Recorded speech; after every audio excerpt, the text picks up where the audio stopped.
নমস্কার, Bengali food and cooking স্টাইলের আরও একটি নতুন পর্বে আপনাদের সকলকে স্বাগত জানাই।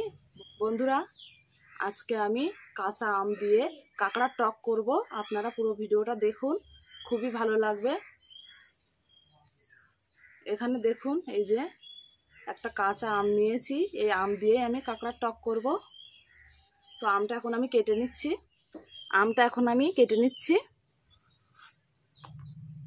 এই আমটা কিন্তু খুবই টক, একটা আম হলেই হয়ে যাবে।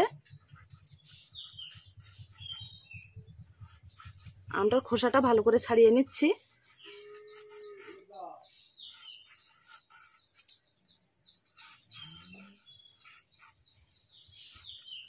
খোসাটা দেখুন সুন্দর করে ছাড়িয়ে নিয়েছি, এখন কেটে নেব।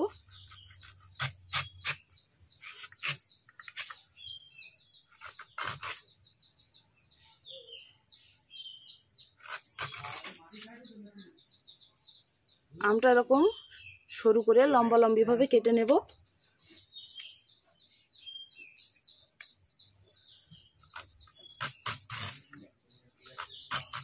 এখানে আমটা দেখুন আমি লম্বা করে কেটে নিয়েছি, পাতলা করে। এখন আমটা ভালো করে ধুয়ে নেব। এখানে দেখুন কাঁকড়া কেটে ধুয়ে নিয়েছি, এখানে আমটাও কেটে পরিষ্কার জল দিয়ে ভালো করে ধুয়ে নিয়েছি। এবারে রান্নাটা শুরু করব। উনুনে কড়াই বসিয়ে দিয়েছি, এখন দিয়ে দিচ্ছি সর্ষের তেল। তেল গরম হয়ে গেছে, ফোড়নে দিয়ে দিচ্ছি গোটা সর্ষে। এবারে কাঁচা আমগুলো দিয়ে দিচ্ছি।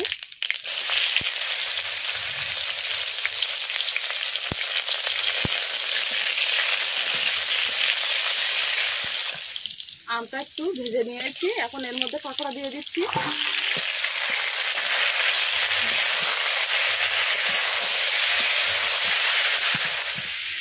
দিয়ে দিচ্ছি পরিমাণ মতো লবণ, হলুদ গুঁড়ো।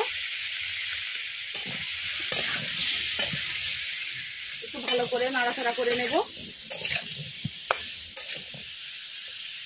নাড়াচাড়া করতেই দেখুন আমটা কিন্তু প্রায় সিদ্ধ হয়ে গেছে। এই যে কাঁকড়ার সাথে ভালো করে কষিয়ে নেব।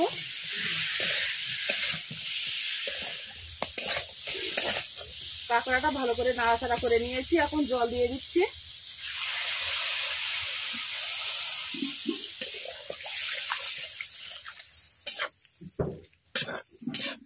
এবারে এটা ঢাকা দিয়ে দেবো ভালোভাবে সিদ্ধ হওয়ার জন্য।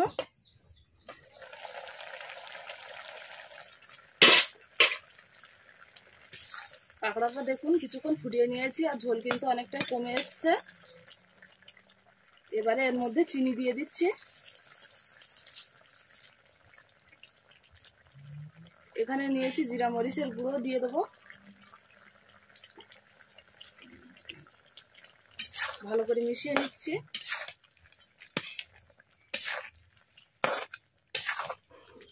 কাঁকড়াটা 3-4 মিনিট রান্না করে নেব।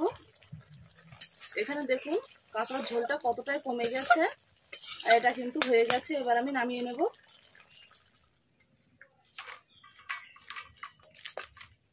কাঁকড়ার টক কিন্তু আমার রেডি হয়ে গেছে, দেখুন নামিয়ে নিয়েছি। আর দেখতে দেখুন কতটা সুন্দর হয়েছে, আর এটা খেতে কিন্তু খুবই ভালো লাগবে।